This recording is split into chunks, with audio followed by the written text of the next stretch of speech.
کوئی یہ بولیں گا کہ نہیں وہ کوئی ایک بچے کو پکڑے بنگلور میں ٹویٹر کہتے انہیں کیا ہے جی یہ ٹویٹر کے ہینڈل کر رہا تھا آئی ایس کا، اور وہ بچہ بولا، نہیں معلوم بولا نہیں بولا مگر بولا اخبار میں آیا کہ قرآن میں اللہ نے کسی کی گردن مارنے کا حکم دیا کہ کافروں گردن مارو۔ میں پوچھنا چاہ رہا ہوں اس بچے سے، کون سکھائے تمہارے کو اسلام؟ تم قرآن پر الزام لگا رہے، تم جھوٹے ہو۔ اور اگر کوئی یہ کہہ رہا ہے کہ قرآن میں اللہ نے گردن مارنے کے لیے کہا تو اس سے بڑا الزام قرآن پر نہیں ہو سکتا۔ ارے ڈرو، اللہ کا خوف کرو، اللہ کا خوف کرو۔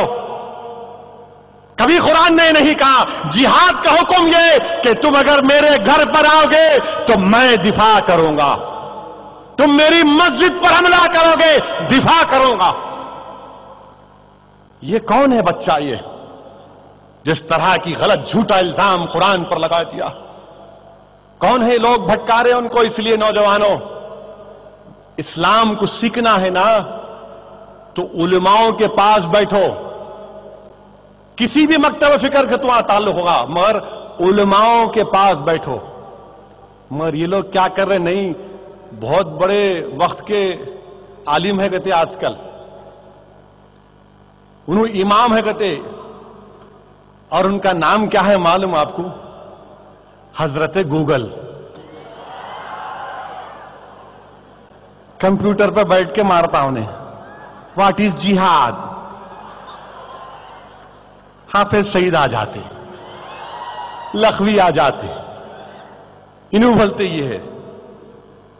یہ آئی ایس جو ہے مجھے کہنے دیجیے آج، یہ آئی ایس اور داعش یہ وہی لوگ ہیں ان مسلمانوں جو قرون اولا میں حضرت عثمان اور حضرت علی کو قتل کیا تھا۔ یہ خوارج ہیں پورے کے پورے، ان کا کوئی اسلام سے تعلق نہیں ہے۔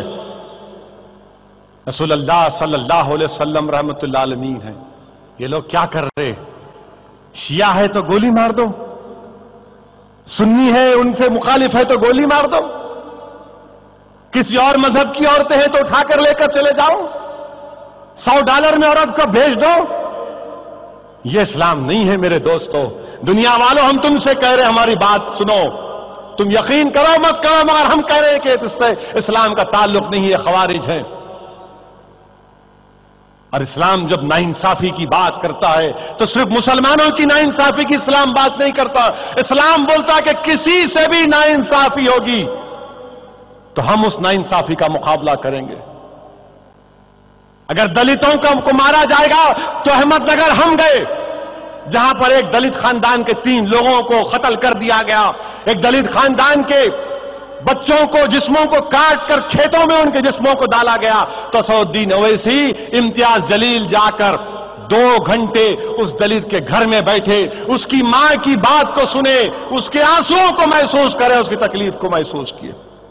ہم جب کہتے ہیں ناانصافی غلط ہے اسلام میں تو اسلام یہ نہیں بولتا ناانصافی کا مطلب صرف مسلمان، اسلام بولتا ہے ناانصافی کسی سے بھی نہ ہو، یہ اسلام ہے۔